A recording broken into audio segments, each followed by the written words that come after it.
আসসালামু আলাইকুম। আমি রিফাত রশিদ বৈষম্য বিরোধী ছাত্র আন্দোলনের পক্ষ থেকে বলছি। একটা কথা স্পষ্ট করে বলে দিতে চাই, এই খুনি সরকারের সাথে আর কোনো আলোচনা না। এই খুনি সরকারের সাথে আর কোনো আলোচনা না, আর কোনো বসা না, আর কোনো মীমাংসা না, আর কিচ্ছু হবে না। তারা প্রত্যেকবার ক্র্যাকডাউন চালিয়েছে। বাংলাদেশে গণহত্যা চালানোর পরেও আমরা শিক্ষার্থীরা যখন রাজপথে নেমেছিলাম তখন আমরা চুপ করে বসেছিলাম। আমরা কিন্তু রাজপথে খুব শান্তিপূর্ণ কর্মসূচি দিয়েছিলাম। আমাদের এই শান্তিপূর্ণ কর্মসূচিতে আবার গুলি চালানো হয়েছে। আমাদের ছয়জন ভাইকে শহীদ করা হয়েছে, এখনো অনেকে আহত। আমরা জানি না তাদের অবস্থা কি। আমরা এই খুনি সরকারের সাথে আর কোনো নেগোসিয়েশনে যাব না, আর কোনো আলোচনায় যাবে না। আলোচনার সকল দরজা বন্ধ হয়ে গেছে। এবার সর্বাত্মক প্রতিবাদ গড়ে তুলতে হবে। আমার ভাইদের রক্ত যারা ঝরাচ্ছে, বারবার করে আমার বোনের রক্ত যারা ঝরাচ্ছে, যারা জীবন ঝরাচ্ছে, তাদের সাথে আর কোনো আপোষ নাই, তাদের সাথে আর কোনো কথা নাই। এত সুশীলতার আর কোনো জায়গা নাই।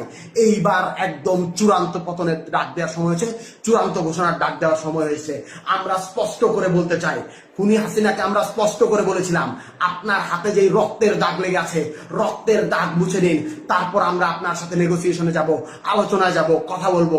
আপনি খুনের হত্যার বিচার করুন। তিনি বিচার করেন নাই। তিনি কি করলেন? তিনি আমাদের শিক্ষার্থীদের উপর আবারও ক্র্যাকডাউন চালাইলেন, আবারও গুলি করলেন। আপনারা দেখতে পাইছেন আজকে উত্তরায় কিভাবে ছাত্রলীগ যুবলীগের ক্যাডাররা ওপেন ফায়ার করতেছে। আজ হবিগঞ্জে আমার ভাই শহীদ হয়েছে, আজ সিলেটে আমার ভাই শহীদ হচ্ছে, আজ খুলনায় আমার ভাই শহীদ হচ্ছে, আজ লক্ষ্মীপুরে আমার ভাই শহীদ হচ্ছে, সারা বাংলাদেশে আমার ভাইরা শহীদ হচ্ছে। এই জিনিস কেন হাসিনা করতেছে? এই জিনিস ওই খুনি হাসিনা, ওই স্বৈরাচারী হাসিনা কেন করতেছে? জবাব দিতে হবে। ও পাগল হয়ে গেছে, একটা মানুষ সাইকোপ্যাথ হয়ে গেছে। একজন সাইকোপ্যাথ কিলারের হাত থেকে এই বাংলাদেশকে রক্ষা করতে হবে। এই বাংলাদেশ আর স্বাভাবিক কোনো মানুষের হাতে নাই। এই বাংলাদেশকে সাইকোপ্যাথের হাত থেকে রক্ষা করতে হবে। এই বাংলাদেশকে নিরাপদ করতে হবে। আমরা স্পষ্ট ভাবে বলে দিতে চাই, আমাদের যেই 9 দফা আছে, এই 9 দফার ভিত্তিতে আগামীকাল সারা বাংলাদেশে বিক্ষোভ মিছিল পালিত হবে। বিক্ষোভ মিছিল থেকে যদি আমাদের 9 দফা কাল মেনে না নেওয়া হয়, আমরা আলটিমেটাম দিচ্ছি, পরশুদিন থেকে, রবিবার থেকে সারা বাংলাদেশের সর্বাত্মক অসহযোগ আন্দোলন। স্কুল চলবে না, কলেজ চলবে না, আদালত চলবে না, আইন চলবে না, ব্যাংক চলবে না, কিচ্ছু চলবে না। সবকিছুতে সর্বাত্মক অবরোধ, সবকিছুতে সর্বাত্মক অসহযোগ আন্দোলন চলবে। সবকিছু বন্ধ করে দেওয়ার ঘোষণা দেওয়া হলো। আর কোনো কিছুতেই আমাদের অবকাশ নেই। আমাদের বুকের রক্ত যারা প্রতিদিন ঝরায়, আমরা চুপ থাকার পরেও, আমরা শান্তিপূর্ণ থাকার পরেও নিরস্ত্র মানুষের প্রতি যে গুলি চালায়, গণকে যে হত্যা করে তার গণভবনে থাকার অধিকার নাই। গণকে যে হত্যা করে তার গণভবনে থাকার অধিকার নাই। আমার ভাইদের রক্ত প্রতিদিন ঝরানো হচ্ছে। এই রক্তের হিসাব পড়তে পড়তে পড়তে পড়তে পাহাড় সম রক্ত হয়ে গেছে। এই রক্তে তাকেই ডুবে মরতে হবে। এই বাদে কোনো উপায় নাই। আমি স্পষ্ট করে বলতে চাই, আপনারা এই 9 দফায় ভিতরে, 9 দফার দাবিতে আগামীকাল বিক্ষোভ কর্মসূচি পালন করুন। সারা বাংলাদেশের প্রতিটি জনতা রাস্তায় নেমে আসুন।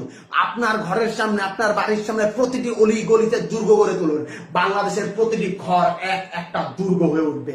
এই 9 দফা যদি মেনে না নেওয়া হয়, পরদিন থেকে আমরা বলতে চাই, আমরা স্পষ্ট করে বলতে চাই, পরদিন থেকে সর্বাত্মক অসহযোগ আন্দোলন।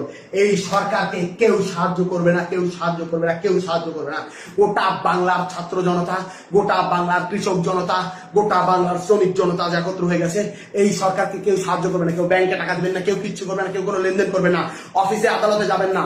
এই সরকারের সব থেকে বড়, এই দেশের সব থেকে বড় যে 2টা খুঁটি, একটা হলো গার্মেন্টস প্রতিষ্ঠান, আরেকটা হলো রেমিটেন্স। প্রবাসী ভাইদেরকে বলতেছি, একটা টাকা বৈধ চ্যানেলে রেমিটেন্স পাঠাবেন না। বিকাশ নগদে টাকা পাঠালো, সেটাও কিন্তু বৈধ চ্যানেলে হয়, সেটা রেমিটেন্স সরকারের যোগ হয়। বিকাশ নগদেও কেউ টাকা পাঠাবেন না।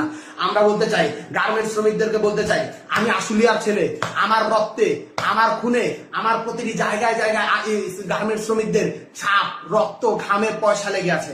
আপনাদেরকে আমি বলতে চাই, আপনারা কেউ আর গার্মেন্টসে যাবেন না। আপনাদের কেউ আর গার্মেন্টসে যাবে না। গার্মেন্টসে যারা যায়, আমার মা, আমার বোন, আমার মা বোনদেরকে বলতেছি, আমার ভাইদেরকে বলতেছি, আপনারা কেউ গার্মেন্টস কারখানায় যাবেন না। আমার ভাইদেরকে শহীদ করা হচ্ছে, এর স্পষ্ট বিহিত না হওয়া পর্যন্ত, এর বিচার না হওয়া পর্যন্ত আপনারা কোথাও গার্মেন্টসে যাবেন না। রিজিকের মালিক আল্লাহ। আল্লাহ বাঁচাইলে আমরা খাবো, আল্লাহ না বাঁচাইলে আমরা মরে যাবো। আপনারা রিজিকের ভয়ে আর কেউ ওই স্বৈরাচারের তাবেদারি করবেন না। আপনারা কেউ একটা রোববার থেকে যদি আমাদের দাবি মেনে না নেওয়া হয়, তাহলে কোনো গার্মেন্টস শ্রমিকে, কল কারখানা সবকিছু বন্ধ ঘোষণা করা হলো। আমরা স্পষ্ট করে বলতে চাই, কিছুক্ষণের মধ্যেই বৈষম্য বিরোধী ছাত্র আন্দোলনের পক্ষ থেকে অফিসিয়ালি প্রেস রিলিজ দেওয়া হবে। আমরা বলতে চাই, এই 9 দফা যদি আগামীকালকে মেনে না নেওয়া হয়, যেই অসহযোগ আন্দোলন হবে, সেই অসহযোগ আন্দোলনের পরিণতি কি সেইটা আপনি স্পষ্ট বুঝতে পারতেছেন। ইন্টারনেট বন্ধ করে দেওয়া হতে পারে, সবকিছু বন্ধ করে দেওয়া হতে পারে। এই ভিডিওর পর আমি কতক্ষণ বাঁচবো আমি জানি না। লা ইলাহা ইল্লাল্লাহু মুহাম্মাদুর রাসূলুল্লাহ বলে এই কালেমা পড়ে আমি যাচ্ছি। আমি যদি মরে যাই ভয় নেই, বাংলার প্রতিটি মানুষ যারা বেঁচে আছেন তারাই নেতৃত্ব দিবেন, তারাই চালিয়ে দিবেন। এই কালেমা পড়ে নেওয়ার পর আমার আর ভয় নেই।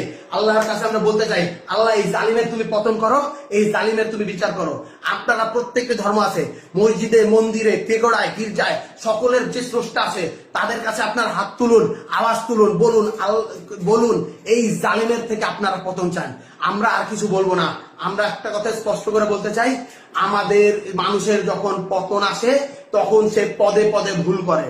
আমার ভাইদের শান্তিপূর্ণ আন্দোলনে আমার বোনদের যে গুলি করলো, সেই রক্তের জবাব দিতে হবে হাসিনা।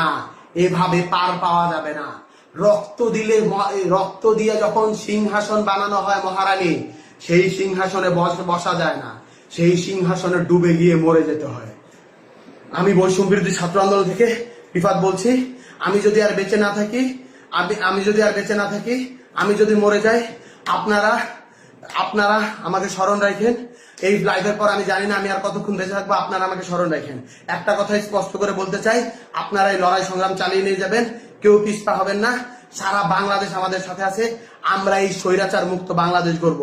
যারা এই আমাদের রক্তে, আমাদের খুনের উপর পাড়া দিয়ে, আমাদের রক্তের উপর পাড়া দিয়ে এই জালিমশাহী সরকার কায়েম করছে, জালিমশাহী শাসন ব্যবস্থা কায়েম করছে, তাদের সমস্ত স্ট্রাকচার, সমস্ত প্রতিষ্ঠান, সমস্ত স্তম্ভ ভেঙে ঘুরিয়ে পায়ে মারিয়ে দেওয়া হবে। এই বলেই আমি আমার বক্তব্য শেষ করছি। আন্দোলন চলছে, আন্দোলন চলবে। শহীদের রক্তের দাবি আদায় না করা পর্যন্ত, শহীদের রক্তের বিচার না হওয়া পর্যন্ত আমরা আমাদের রাজপথ ছাড়বো না। আজ থেকে বাংলাদেশের প্রতিটি ঘর একটি দুর্গ।